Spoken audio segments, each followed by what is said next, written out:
ప్రియ సహోదరి సహోదరులకు యేసుక్రీస్తు ప్రభువారి నామమున వందనాలు తెలియజేస్తున్నాను.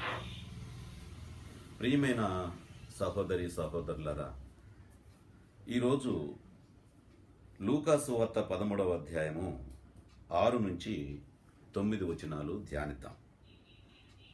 ఒక మనుష్యునికి ద్రాక్ష తోటలో అంజూరపు చెట్టు ఒకటి నాటబడి ఉండెను. అతడు దాని పండ్ల వెదక వచ్చినప్పుడు ఏమీయూ దొరకలేదు. కనుక అతడు, ఇదిగో 3 ఏండ్ల నుండి నేను ఈ అంజూరపు చెట్టును పండ్ల వెదక వచ్చుచున్నాను, కానీ ఏమీయూ దొరకలేదు. దీనిని నరికివేయుము, దీని వలన ఈ భూమి ఏల వ్యర్థమైపోవాలనని ద్రాక్ష తోట మాలితో చెప్పాను. అయితే వాడు, అయ్యా, నేను దాని చుట్టూ త్రవ్వి ఎరువు వేయుమట్టుకు ఈ సంవత్సరము కూడా ఉండనిమ్ము.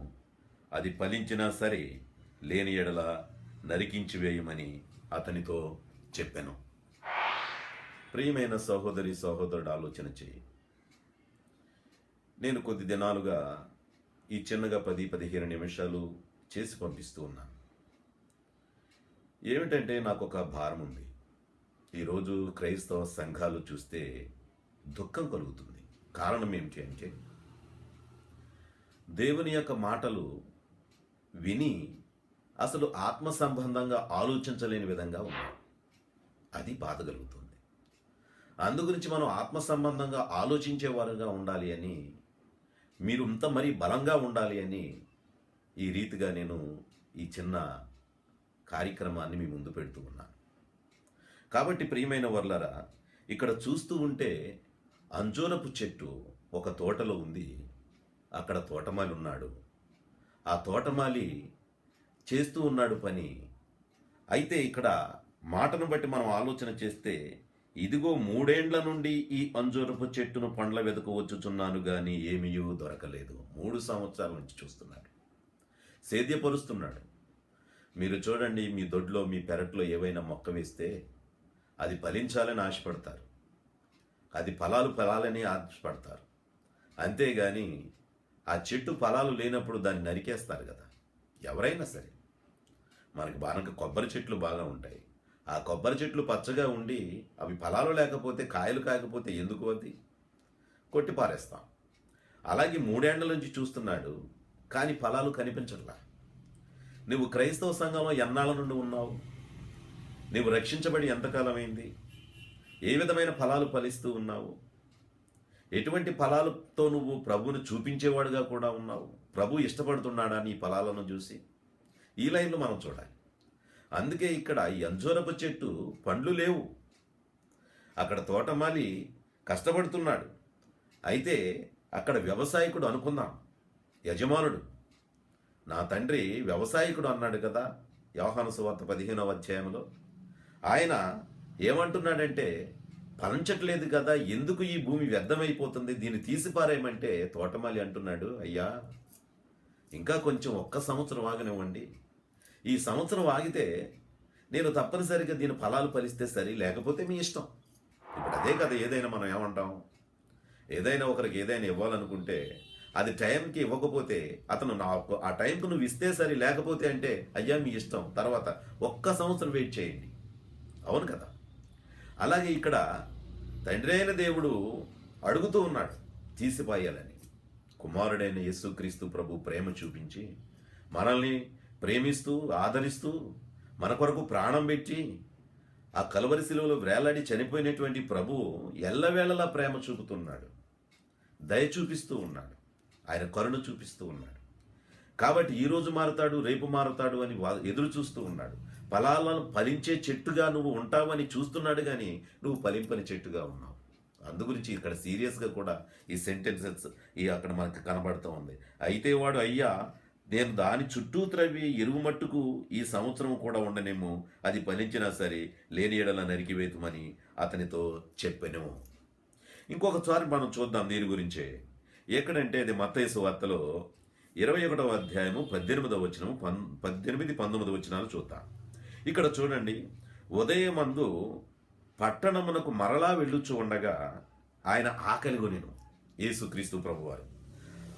అప్పుడు త్రోవ ప్రక్కన ఒంటిగా ఉన్న ఒక అంజూరపు చెట్టును చూచి దాని యొద్దకు రాగా దాని యొద్ద ఆకులు తప్ప మరేమీ కనబడలేదు కనుక దానిని చూచి ఇక మీదటను ఎన్నటికి నీవు కాపు కాయ కుందువు కాక అని చెప్పాను. కాపు కాయ కుందువు కాక అని చెప్పాను. వెంటనే ఆ అంజూరపు చెట్టు ఎండిపోయిందట. ప్రియులరా, చూసారా? యేసయ్య అన్నారు, నీవు కాపు కాయవు. అందుకే యేసుక్రీస్తు ప్రభువారు మరొక మాట అన్నారు. ఏమన్నారంటే, ఈ ఇరుకు మార్గము ప్రవేశించాలని చాలామంది అనుకుంటారు కానీ వారి వల్ల కాదు అన్నారు. అంటే ఏమిటి? అందరికీ పరలోకం వెళ్ళాలని ఉంటుంది. వాక్యం వినేటప్పుడు, సంఘంలో ఆరాధన చేస్తూ ఉన్నప్పుడు, మంచి సేవకుడు వచ్చి మంచి ధీటుగా వాక్యం చెబుతూ ఉన్నప్పుడు ఆత్మవశులమై నిజంగా అయ్యో పరలోకం వెళ్ళకపోతే మన పరిస్థితి ఏమిటి అనేటువంటి భయం కూడా కలుగుతుంది. ఏమైనా సరే అలా ఉండాలని అనుకుంటాం, కానీ ఉండలేవు. ఉండలేకపోతే ఏమంటున్నాడు? అందుకే అంటున్నాడు, ఈ మార్గము ప్రవేశించాలని చాలామంది అనుకుంటారు కానీ వారి వల్ల కాదు. నీ వ్యసనాలు ఉన్నాయి చూశారు, ఆ వ్యసనాలు ఫలాలు ఫలించేది కాదు, చెడ్డ ఫలాలు ఫలిస్తున్నావు. చెడ్డ ఫలాలు ఫలిస్తున్నావు. అందుగురించి ఆ చెడ్డ ఫలాలతో నువ్వు సాగిపోతున్నావు కనుక నీవు ఫలించే చెట్టువు కాదు. నువ్వు ఇక్కడ ఏ ఫలాలు కూడా లేవు ఇక్కడ ఈ చెట్టుకి మనం చూస్తూ ఉంటుంటే. కాబట్టి ప్రియ సహోదరి సహోదరులారా, ఇక్కడ అంటున్నాడు ఆ అంజూరపు చెట్టు ఎండిపోయింది అంటున్నాడు. యోహాను సువార్తలో 15వ అధ్యాయం 6వ వచనంలో కూడా చూస్తే, ఎవడైనను నా యందు నిలిచి ఉండని పక్షమున, ఎవడైనను నా యందు నిలిచి ఉండని పక్షమున వాడు తీగవలే బయట పారవేయబడి ఎండిపోవును. ఆయన పక్షాన ఉండకపోతే తీగవలే బయట పారవేయబడి వెండిపోతాడు. అందుగురించి ఎండిపోయేటటువంటి వాడుగా ఉన్నాడు. చాలామంది అనుకుంటారు, అందరూ కూడా ఏంటంటే బాగా ఉన్నాము, దేవుడు ఆశీర్వదించాడు, మంచి పొజిషన్లో ఉన్నాము, ఇదంతా దేవుని కృప అని చెప్పి దేవునిని సంతోషపెట్టలేని విధంగా జీవిస్తూ ఉంటే వాడు ఫలాలు ఫలింపని వాడు అనేది మనం అర్థం చేసుకోవాలి. ఫలాలు ఫలించిన వాడు. అందుగురించి ఎండిపోతాడు. అందుగురించి ప్రియమైన సహోదరి సహోదరుడు ఆలోచన చేయి. సంఘంలో నీ స్థితి ఎలా ఉన్నది? ఫలాలు ఫలించేవాడుగా ఉన్నావా? ప్రభువు నిన్ను మెచ్చుకునే స్థితిలో నువ్వు ఉన్నావా? నువ్వు ఆలోచన చేయి. వాక్యాన్ని చదువుతున్నారు, అందరూ కూడా ధ్యానిస్తున్నారు.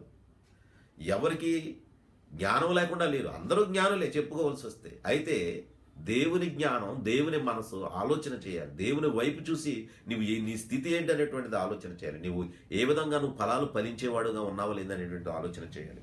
అందుకే హెబ్రీ పత్రికలో 6వ అధ్యాయం 7, 8 వచనాల్లో అంటాడు ఆయన, ఎట్లనగా భూమి తన మీద తరచుగా కురియు వర్షము త్రాగి ఎవరి కొరకు వ్యవసాయము చేయబడెనో వారికి అనుకూలమైన పైరులు ఫలించుచు దేవుని ఆశీర్వాదము పొందును. ఏమండి? భూమి మీద తరచుగా కురియు వర్షము ఎవరి కురిచిన తరువాత అది ఎవరి కొరకు వ్యవసాయము చేయబడును. వ్యవసాయకుడు దేనికోసం చూస్తాడు? పంట కోసం చూస్తూ ఉంటాడు. ఆ పంట ఎప్పుడు వస్తుందా అని ఎదురు చూస్తూ ఉంటాడు. అటువంటి వాడు చేసినప్పుడు అది పంట పండనప్పుడు ఏమి ప్రయోజనం? వారికి అనుకూలమైన పైరులు ఫలించుచు దేవుని ఆశీర్వాదం పొందుతుంది. అనుకూలమైన పైరులు ఫలిస్తే అది ఆశీర్వాదం పొందుతుంది. అయితే అది ఏమిటి అన్నాడు ఇక్కడ? ముండ్ల తుప్పలను గచ్చ తీగలను దాని మీద పెరిగిన ఎడల అది పనికి రానిదని విసర్జింపబడి శాపము పొందని దగును, తుదకది కాల్చివేయబడును. చూసారా ఏ విధంగాను? ముళ్ళ కంపలు, గచ్చ పొదలు ఇవన్నీ ఏంటి అంటే నీవు సాతాను సంబంధమైన క్రియలు, ఫలాలు. అందుకే దానికి ఇంకా గలతీ పత్రికలో ఉంది. దాని ఫలాలు కూడా ఆత్మ ఫలాలు ఉన్నాయి, ఆ చెడు ఫలాలు కూడా ఉన్నాయి. ఇందు గురించి మనం ఆలోచన చేయాల్సింది ఏమిటి అంటే, ఇక్కడ ఉన్నటువంటి ఈ విషయాన్ని మనం బాగా పరిశీలన చేస్తే ఇక్కడ ఏమంటున్నాడు? ముండ్ల తుప్పలను గచ్చతీగలను దాని మీద పెరిగిన ఎడల అది పనికి రానిదని విసర్జింపబడి శాపము పొందదగినదగును, తుదకది కాల్చివేయబడును. సేద్యం ఇవ్వాలి, ఏదైనా సరే ఉపయోగపడాలి. నీ ఇంట్లో నీవు మిక్సర్ పెడితే ఆ మిక్సర్ సరిగా పని చేయకపోతే కటి ఇటు గెలిగిన తర్వాత కోపం వచ్చి ఒకరు గోళ ఇసిరేసి కొడతావు. కారణం ఏంటి? ఎంతో డబ్బు పెట్టి కొన్నావు, అది పని చేయడం లేదు, పెట్టి కొడుతున్నావు. అలాగే నీ సెల్ ఫోన్ పని చేయకపోతే చీ అని చెప్పేసి ఏదైనా కాల్ వచ్చినప్పుడు అది పట్టుకోకపోతే ఏంటిదని చెప్పేసి ఇంకా బాగా కోపంలో ఏం చేస్తావు, ఒకసారి కొట్టి పారేస్తావు. కారణం ఏంటంటే నువ్వు ఎంతో హెచ్చించుకున్నావు కానీ అది ఉపయోగపడడం లేదు. దేవుని రూపంలో ఉన్న నువ్వు, దేవుని లక్షణాలు పొందుకున్న నువ్వు, క్రైస్తవుడిగా పేరు పెట్టుకున్న నువ్వు, ప్రభువును నమ్ముకున్న నువ్వు, ప్రభువు ఇచ్చేటటువంటి పరలోకానికి సిద్ధపడి జీవిస్తున్నానని ఎరిగి ఉన్న నువ్వు, మరి ఫలాలు ఫలించకపోతే దేవుడు ఎలా ఇష్టపడతాడు ఆలోచన చేయి. ఏ విధంగా ఉన్నాయి నీ ఫలాలు? ఈరోజు ప్రతి ఒక్కరూ కూడా ఆలోచన చేయాలి. పెద్దలైనటువంటి వారు చాలామంది ఉన్నారు, వారు లూజు జీవితాలతో సాగిపోతూ ఉన్నారు. వారు జాగ్రత్తగా చూస్తే, ఆలోచన చేస్తే అంత కరెక్ట్గా ఎవడ నడిచి వచ్చాడండి మీరు అలా మాట్లాడతారు అనేటువంటి విధంగా ఉన్నారు. యవనస్తులైన బిడ్డలు కొంతమంది అయితే నాకు తెలిసి వాళ్ళందరూ బలంగా ఎదుగుతూ ఉన్నారు. ఆ వాక్యాన్ని ప్రతిదాన్ని పరిశీలన చేస్తూ ఉన్నారు. అరే, నీ ఆత్మను నేను రక్షించుకొనకపోతే నా పరిస్థితి ఏమిటి అనేటువంటి బాధతో మూలుగుతూ కూడా ఉండేటటువంటి బిడ్డలు ఉన్నారు. ప్రియమైన సహోదరి సహోదరుడా, సంఘంలో నువ్వు ఎలా ఉన్నావు? నీవే విధంగా ఉన్నావు? దేవుడు ప్రేమించే రీతిలో ఉన్నావా? అటువంటి ఫలాలు ఫలించేవాడుగా ఉన్నావా? ఆ ఫలాలు ఫలిస్తే నువ్వు పర్వాలేదు, కానీ ఫలించకపోతే ఏమవుతావంటే అక్కడ నువ్వు కాల్చివేయబడతావు. కాల్చివేయబడటం అంటే అర్థం చేసుకోండి. ఇక ప్రతి ఫలములు ఫలింపని ప్రతి చెట్టు నరకబడి అగ్నిలో పడవేయబడను అన్నాడు. మంచి ఫలములు ఫలింపని ప్రతి చెట్టు. కాబట్టి జాగ్రత్త. మనం ఫలాలు ఫలించకపోతే క్రైస్తవుడు అన్న పేరు లేదు. అందుకే దేవుని గ్రంథంలో అంటాడు, జీవించుచున్నావన్న పేరు మాత్రమే ఉన్నది కానీ నీవు మృతుడవే. జీవించుచున్నావన్న పేరు మాత్రమే నీకున్నది, మృతుడివే. నేను ఎందుచేతనంటే ఇదంతా నేనంటే ఒక ఆత్మ భారంతో చెబుతున్నాను. నేను ఎలా మాట్లాడుతున్నానో కూడా నాకు తెలియదు. ఇక ఒక విధమైన ఆ యొక్క హోలీ స్పిరిట్ ఏం చేస్తుందంటే నాకు కలుగుతూ ఉంది. అక్కడ ఒక్కొక్క సంఘం దగ్గరకు వెళ్ళినప్పుడు వాళ్ళ విధానాలు చూస్తూ ఉన్నప్పుడు ఏ విధంగా వీళ్ళని కంట్రోల్ చేయాలి, ఏ విధంగా వాళ్ళని నడిపించాలి, ఎందుకని వాళ్ళు అలాగా వదిలేస్తూ ఆ ఫలాలు ఫలించలేకుండా మరి ప్రభు దగ్గరకు వెళ్ళిపోతాం, పరలోకానికి వెళ్ళిపోతాం అని పొడుగు ప్రార్థనలు చేస్తున్నారు, పాటలు పాడేస్తున్నారు, బలలో పాల్గొని రొట్టెలు ద్రాక్షరసాన్ని తీసేసుకున్నారు, కన్నీళ్ళు విడిచేస్తున్నారు, కొంతమంది ఏడ్చేస్తున్నారు. ఈ విధంగా చేసేస్తే పరలోకం వెళ్ళిపోతామా? గోల పెట్టేస్తే పరలోకం వెళ్ళిపోతామా? గట్టిగా చప్పట్లు కొట్టి పడిపోతే పరలోకం వెళ్ళిపోతామా? కాదు కదా. ఇది జాగ్రత్తగా మన ఫలాలు. ఇప్పుడు ఒక వ్యక్తి ఇప్పుడు నా ఇంటి దగ్గరకు వచ్చి నా ఫలాలు ఎలా ఉన్నాయని మీరు తెలుసుకుంటే, నా యొక్క సాక్ష్యం బాగా ఉంటే నా ఫలాలు బాగున్నట్టు లెక్క. అందుకే ప్రభు వారు చెప్పారు, వారి ఫలముల వలన వారిని మీరు తెలుసుకుంటారు అన్నాడు. వారి ఫలముల వల్ల, వాడి క్యారెక్టర్ చాలా ముఖ్యం. బాధకుడైనా ఎవడైనా ఎంత గొప్పవాడైనా సరే వాడు ప్రభు ఫలాలు ఫలించేవాడుగా ఉంటే పర్వాలేదు, కానీ ఆ ఫలింపని వాడుగా ఉంటే నరకబడి అగ్నిలో వేయబడతాడు, కాలిపోతాడు. ప్రియమైన సహోదరి సహోదరుడు ఆలోచన చెయ్యి. నీ జీవితం ఎలా ఉన్నది? నీ జీవితం ఎలా ఉన్నది? సంఘంలో నువ్వు నిజంగా బలంగా ఉన్నావా? వాక్యాన్ని చదువుతూ ఉన్నప్పుడు కానీ, లేకపోతే దేవుని యొక్క దాసులు వాక్యం చెబుతూ ఉన్నప్పుడు కానీ నువ్వు ఏ విధమైనటువంటి ఆలోచనలతో నిమగ్నమై ఉన్నావు? నీకున్నటువంటి ఐశ్వర్యాన్ని చూసుకొని మురిసిపోతున్నావా? అందుకే ప్రకటన గ్రంథంలో కూడా అంటాడు చూడండి. ఇక్కడ ప్రకటన గ్రంథంలో ఇక్కడ ఆ యొక్క 3వ అధ్యాయంలో ఏమంటున్నాడు చూడండి, 17వ వచనంలో, నీవు దౌర్భాగ్యవుడువును, దిక్కుమాలిన వాడవును, దరిద్రుడువును, గుడ్డివాడవును, దిగంబరుడవన్నావని ఎరుగక నేను ధనవంతుడను, ధనవృద్ధి చేసి ఉన్నాను, నాకేమీ కొదువు లేదని చెప్పుకొనుచున్నావు. ఈరోజు చాలామంది అదే స్థితిలో ఉన్నారు. మాకు ఇవి ఉన్నాయి, అవి ఉన్నాయి, దేవుడు మమ్మల్ని ఆశీర్వదించాడు, అదే నేను తలగొట్టుకుంటున్నాను. దేవుడు ఎరగని వారు ఉన్నారు, వాళ్ళు కూడా మరి ధనవంతులే కదా. వాళ్ళ ఇంటిలో వాళ్ళకి ఇష్టమైన దైవాలను వాళ్ళు కూడా పూజ చేసుకుని వాళ్ళు కూడా వెళ్తున్నారు కదా. మరి దీన్ని బట్టి మనం ఏం ఆలోచన చేయాలి? క్రైస్తవుడు అనేవాడు యేసుక్రీస్తు మాదిరిగా జీవించి మంచి ఫలాలు ఫలించేవాడుగా ఉండాలి. పరిశుద్ధుడైన మా ప్రియపరులకు తండ్రి, మీ ఘనమైన నామానికి స్తుతులు స్తోత్రాలు చెల్లిస్తున్నాము నాయన.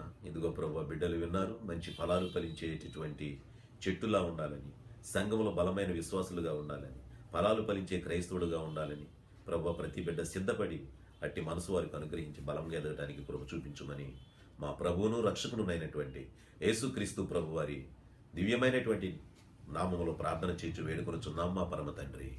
ఆమేన్.